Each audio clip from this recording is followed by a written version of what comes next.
Welcome back, folks. Today we have the delightful Super Scope CR800 circa 1970s. So the warranty has truly been worn out on this one, but never mind, we're going to have a look inside and see what we can salvage. This was probably $99, I believe, when it was brand new. This is back when a car cost $2,500, a cheap car, mind. So this is an expensive piece of kit. This is from the golden age of cassette players, boomboxes, ghetto blasters as they were known back then. A fine example, radio and cassette player. So let's have a look at it. Comes with a lot of features. Has inputs for a microphone, a remote to turn it off and on, auxiliary speaker, headphones probably, a monitor, max, medium and off. Who knows what that means? And you can also run it on 6 volts. We're running it on 120 volts. It takes 8 watts, so not that powerful. You can also run it on 4 D-sized batteries. Probably wouldn't last very long.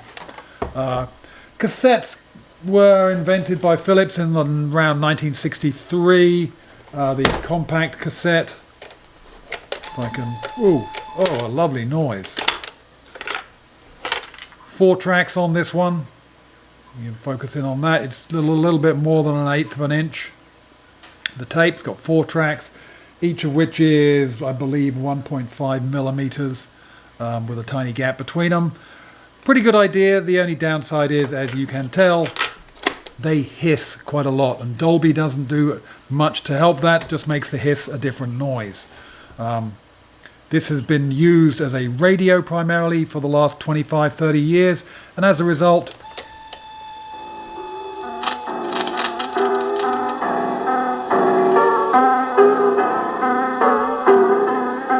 that is one of the downfalls of a cassette player. The rubber bands that run it eventually get a little bit tired, the motors get tired, the oil gets sticky, and the wipers on the potentiometers for the speaker, for the amplifier, get crap in them, as you can hear from this one. And the motor's making a nasty...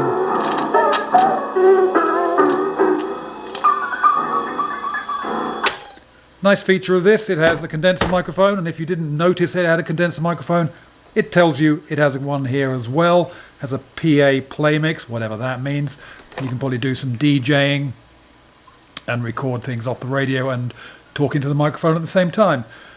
Another interesting feature, a mode indicator. If you press one of these buttons, you can see a little coloured piece will appear in case you were too stupid to be able to read the fact it says rewind on the top. It'll say rewind here too. Feature rich. AM and FM radio.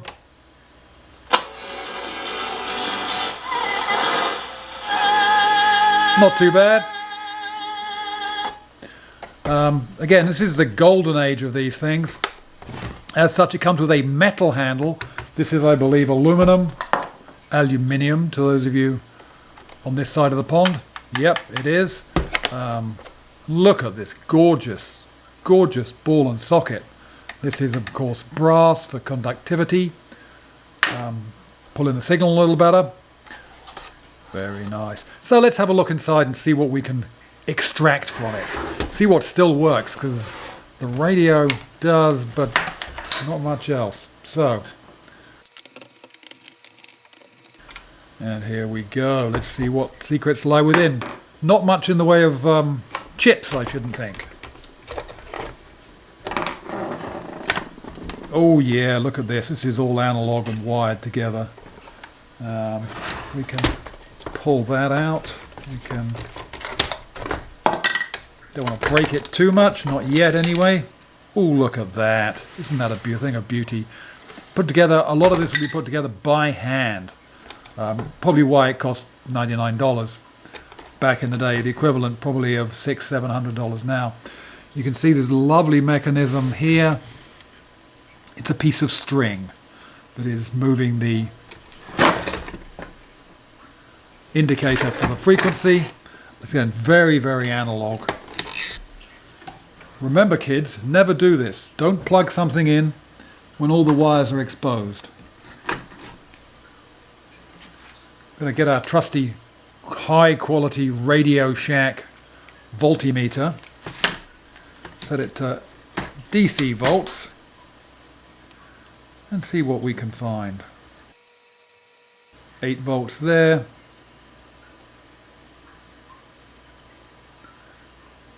Yep, so probably around 8 volts is what this transformer is coughing up. 8 volts of DC, that is. I'm going to unplug that for safety. So, without further ado, let's see what we can get. Again, these delightful things are made to be taken apart. Even in the 70s, these screws will have been metric. We can check that. Always nice to have one of these around. It tells you too small.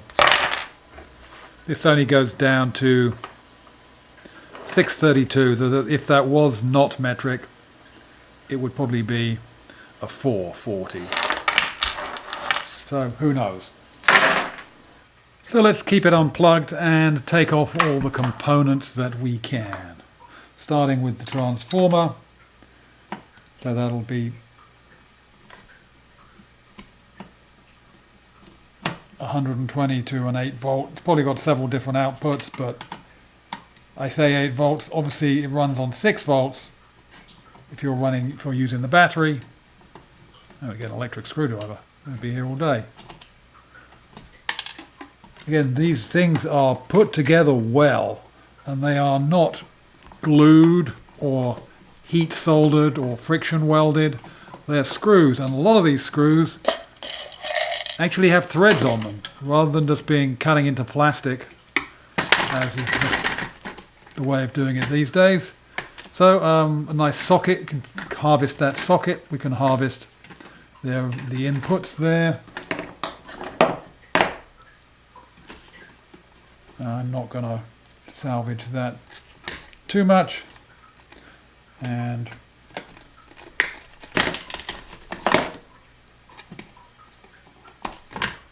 voila, one transformer.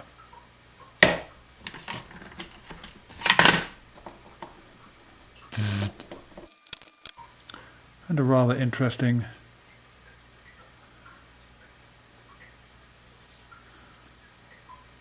little arrangement here. So I guess this is so you can't backfeed it, you can't get a shock from the capacitors perhaps, but this will not work unless you put the right sized plug into it, which, if you'll notice, does not have the usual cutout.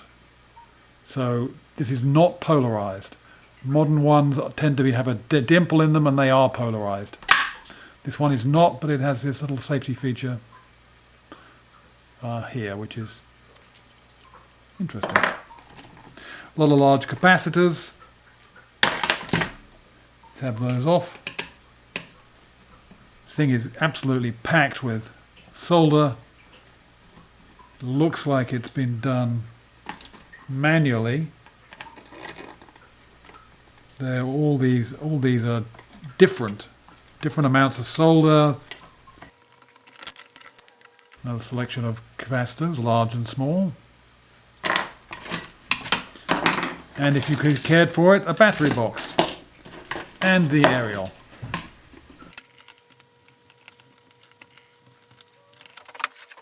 Sometimes a little tappity tap tap helps. Much easier, there we go. And if you do it really carefully like that, you don't damage anything. Ha ha ha. So, now we have an aerial.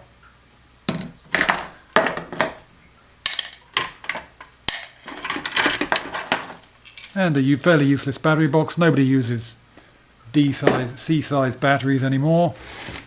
Moving right along.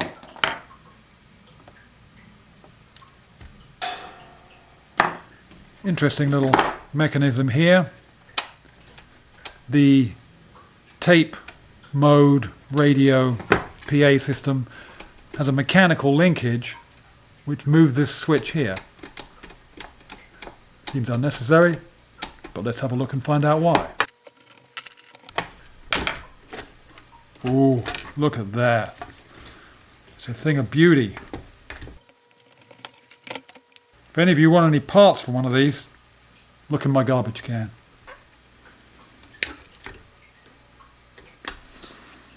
What do we have here? A bunch of capacitors, resistors. Nice big switch with many functions. You can see how many different things there are shooting off this. It's not focusing, is it?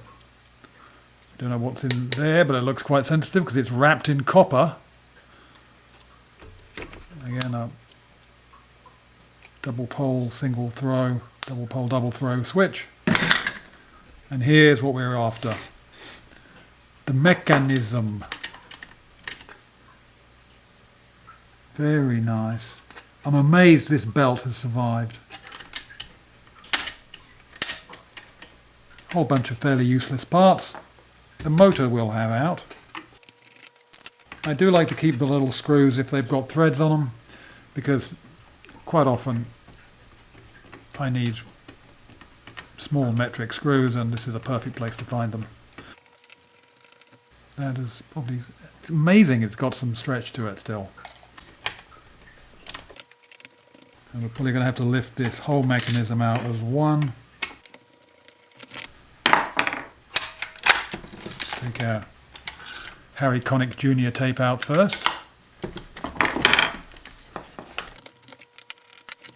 Normally I would use the pry bar, maybe just a hint of a little pry bar.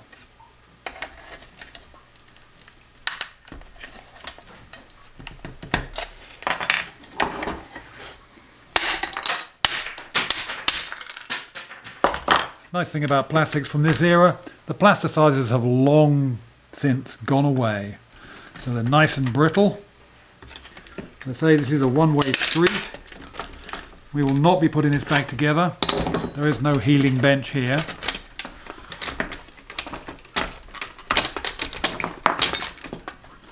Oh, there's a couple of screws we missed.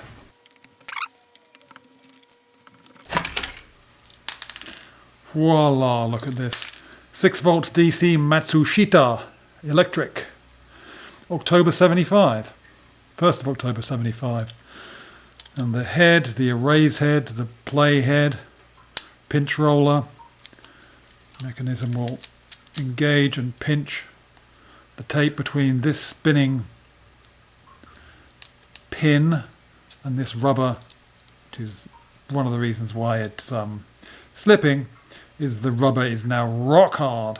Again, all the plasticizers have escaped the coop, flown the coop.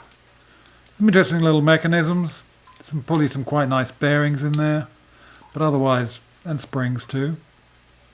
So we'll harvest the springs, see what we can get out of this flywheel, whether that's worth saving, but obviously the motor, we will have that motor. So I'm going to do a little bit more disassembly on this. So we have to get a little more medieval. We can't use the full weight of the hammer because we want to keep this motor. It's one of the nice things about cassette players is they have great motors, very quiet. There we go.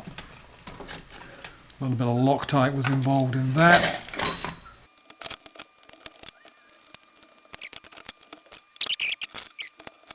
That's where the squeak came from. Needs a little bit of lube, or it might just need to run for a little while. So we've only got one wire.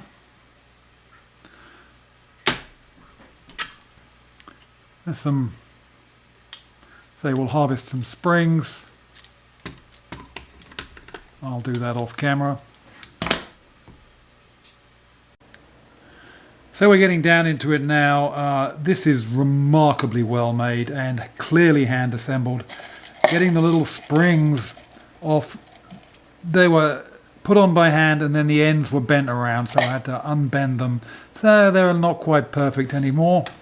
But the amount of work that went into this, I just removed 8 screws and it still doesn't want to come apart. These just pull off. These are quite nice, got an aluminum insert. Again, they'll clean up quite easily. The switches themselves are toast, as you could hear from the volume. The volume control. was kind of squelchy.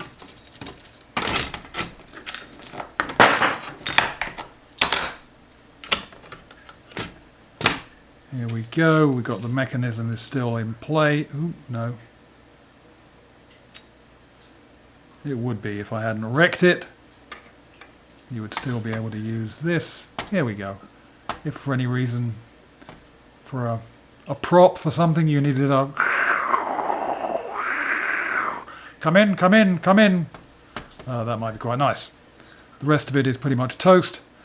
Those switches, I think it's a 6-pole switch. That might be worth having that out of there. Again, everything is screwed together. It's got a little bit of goo to hold it on.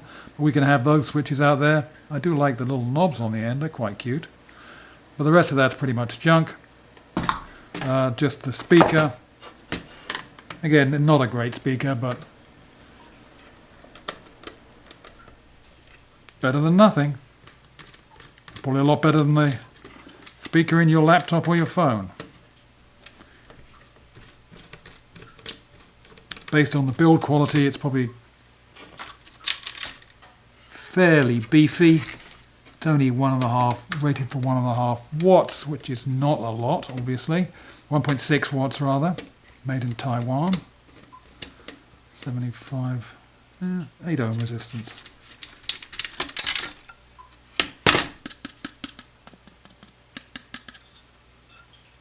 Not too bad.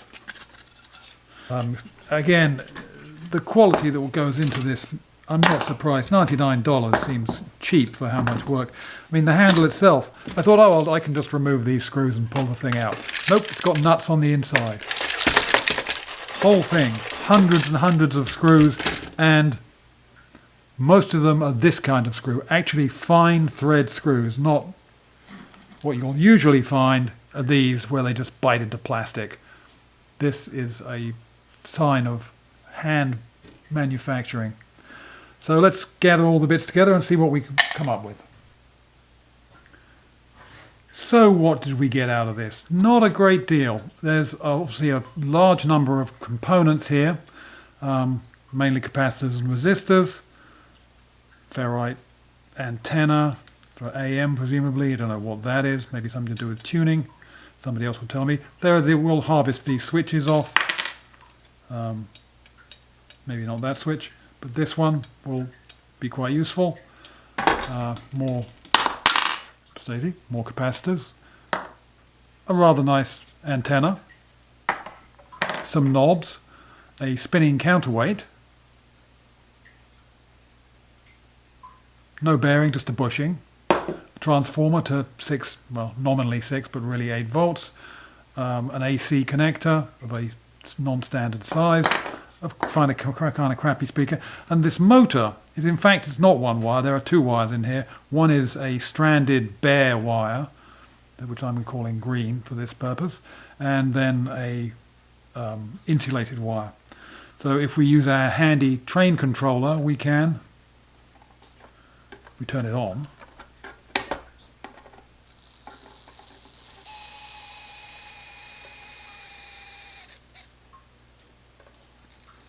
maybe a little WD-40 will take care of that noise. Oh, probably a little bit more than goo than we need. But now, interestingly, it doesn't speed up the more power, the more volts I give it, because it's designed to run at one speed, regardless of the state of charge of the batteries. So that's kind of a nice feature, and it's got some hoof. It really does have some torque in there. Quite nice. And a bunch of screws and springs and a useless belt. So worth keeping. This is kind of what happened. If it'll focus on this, which it won't. You can see I've band jacked the end of that spring, pulling it out. Some of the other ones did a little better. These are quite nice little springs, and a handful of what I'm assuming are metric components. That's what the CR, the GR 800 by Superscope, courtesy of Marantz, offered us today. See you next time.